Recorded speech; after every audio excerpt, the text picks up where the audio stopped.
Today we're going to look at Ephesians chapter 6, verses 1 through 3. It's about children obeying your parents. Now, it's not only for little children. We are all children of a certain age.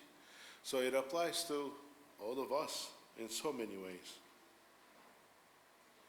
Now, Apostle Paul, writing to the church in Ephesus, said, "Honor your father and mother, which is the first commandment, with a promise, so that it may be well with you, that you may live long on earth." Paul was quoting from the Ten Commandments. The passage is Exodus 20:12, which reads, "Honor your father and mother, that your days might be prolonged in the land which the Lord God has given you." Now, let's first look at what it means to honor.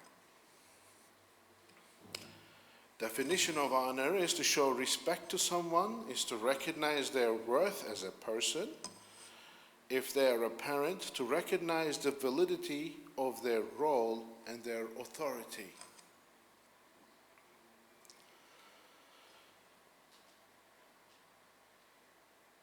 Regarding honoring father and mother, Jesus had an encounter in Matthew 15, which reads like this. Now, this is Jesus speaking. "For God said, 'Honor your mother and father, and anyone who curses their father and mother is to be put to death.'" Aren't you glad you're not living in the Old Testament times? But if you say, if anyone declares that they might have been used to help their father or mother is devoted to God. They are not to honor their mother or father with it. Thus, you nullify the word of God for the sake of your tradition. Now, before I continue, let me catch you up. What's happening here? Jesus is saying, the law says, honor your mother and father. But there was a tradition in those days where there was, as moms and dad got older, they couldn't work, and it was difficult for them to make a living, and children had to step up and take care of them. But the tradition was, or it was becoming, that people were putting aside money to give to the tabernacle or to the religious authorities or whatever the case was. And their parents were in need. They needed money. They needed to be taken care of. And they didn't give the money to the parents. They said, "No, we can't give this to you. We're going to give to God." Now, what they're saying is this. Well, we know we have to help you, but God is more important, right? As far as they're concerned, they were elevating God. But look at Jesus' response. "You hypocrites," this is Jesus. "Isaiah was right when he prophesied about you. These people honor me with their lips, but their heart is far from me. They worship me in vain. Their teachings are merely human rules." What's Jesus talking about?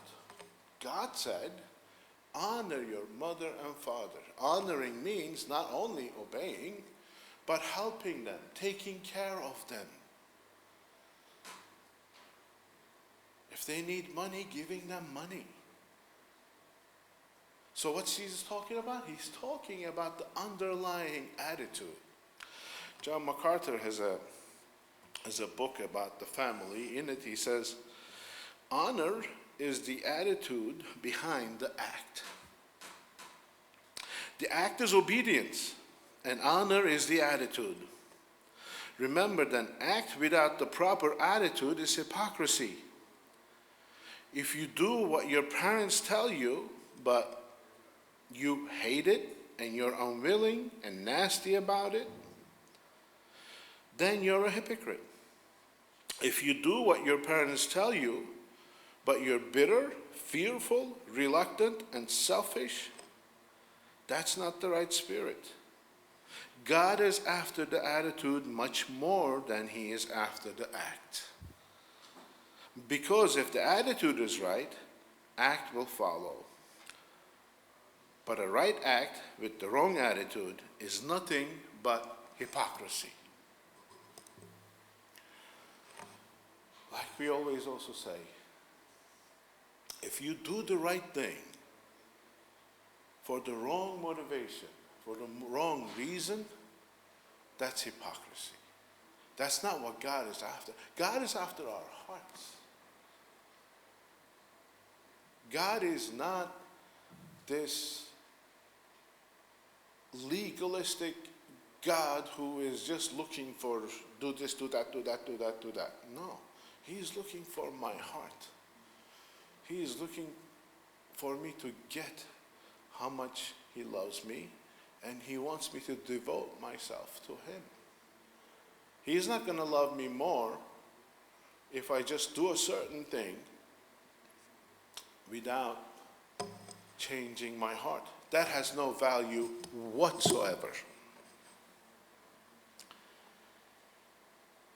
In 1 Timothy 5:3, we read, now this is Apostle Paul giving instructions about the widows. Honor widows who are widows indeed. As you know, if somebody was a widow at that time, they had no way to make a living. They had no income. Somebody had to take care of them. And if their husband died and if they had no family, their future was really bad. Honor widows who are widows indeed. For if any widow has children or grandchildren, let them first learn to practice piety in regard to their own family and to make some return to their parents. For this is acceptable in the sight of God. So what are we seeing here? It is the family's responsibility to take care of the parents. That's very important to understand.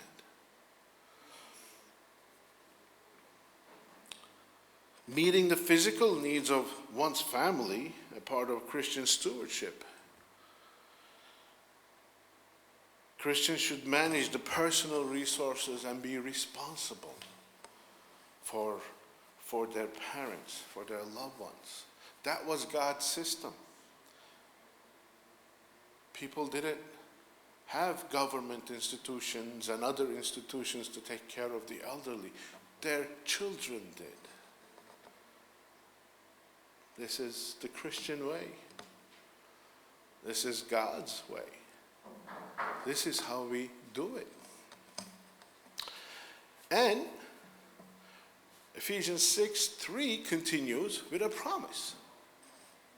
It says, so that it might be well with you and that you may live long on earth.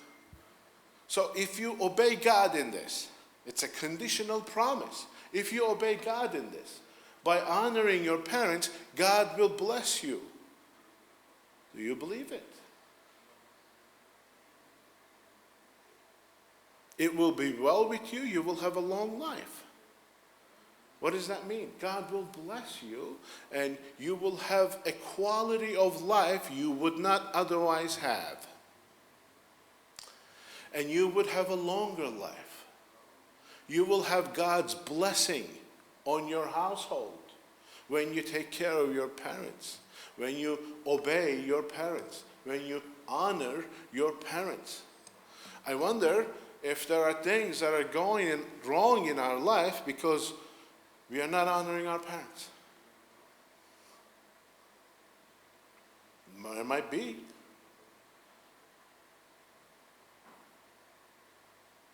Because it's a conditional promise. Wiersbe says that God enriches the life of the obedient child no matter how long he may live on earth. Sin always robs us. Obedience always enriches us. It comes with God's blessing.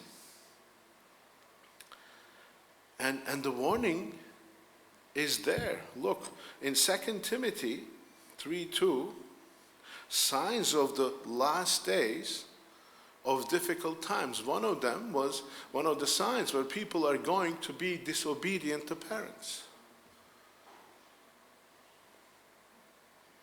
In Romans 1:28-30, when Paul describes a person with a depraved mind, one of the attributes of a person with a depraved mind is disobedient to parents. We take it lightly in our age because of all the cartoons and the sitcoms we grow up with, the movies. It's kind of granted that you're going to not care about what your parents say. Not true in God's economy. Solomon warns in Proverbs 20, he who curses his father or mother, his lamp will go out in the time of darkness. That means if you don't have the right attitude toward your parents, you're not going to have that God's blessing. And you're going to find yourself in need and without resources. Young people, take this seriously. There is something to this. The only time you disobey your parents is when they're telling you to be ungodly. That's the only time you disobey your parents. But the heart is important. Heart. Where is my heart? And one of the reasons for the Babylonian exile was because in Ezekiel 22:7 we read that people were disobedient to parents. And exile to Babylon was as a result of that, among other things. So there is definitely a consequence of disobeying parents. But there is also a blessing that comes with it. God gives you a blessing. So for a young child, honoring parents means obeying what they say. For a teenager, it means to respect mom and dad, even if you think you know more than them. For a young adult, it means to have your parents involved in your life. Keep them in your life. Don't push them out of your life. Keep your parents in your life. And for the middle age and beyond, this is where it gets heavy. It means to take care of our parents when they no longer can take care of themselves, when it's a burden to even take care of them. Sometimes they can't leave their beds. They need to be changed. They need to be washed. They need to be fed. This is a heavy burden. Some of you are going through it. But I want you to remember, God has a promise. He will bless you because you're honoring your parents. It's difficult, yes. But He will bless you. Growing up, I used to hear a parable of this man who had a declining father. It was difficult to take care of him. So, as it was difficult to take care of him at home, they took one of these big woven baskets. I don't know, you see it in third world countries. People have it on their back. They carry stuff with it. They work in the fields with it and fill it with the harvest. And the guy took his son with him. He said, "Come on, son, we're going to take Grandpa somewhere." So they put the sick grandfather into this big basket. The father carried him. They took him to a wooded area where he was just going to let him be. and basically have him die there, because it wasn't easy to take care of him anymore. He was creating problems at home. It was heavy and burdensome to take care of him. And then as they left the old man who was sick and was about to die,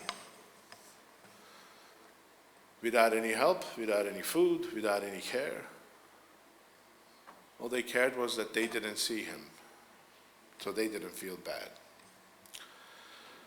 So they left him there, and the father left the big basket next to his father, and they started walking away.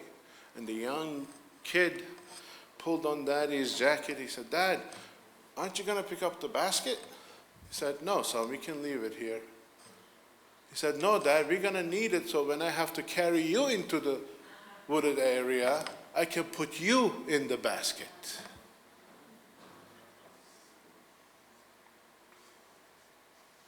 When we honor and take care of our parents, we are also starting and showing a legacy to our children.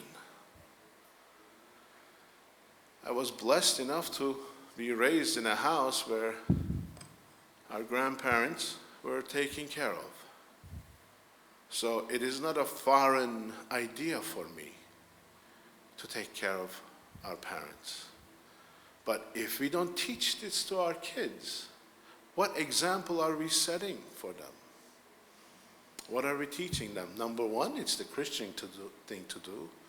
Number two, one day you're going to get sick and elderly too.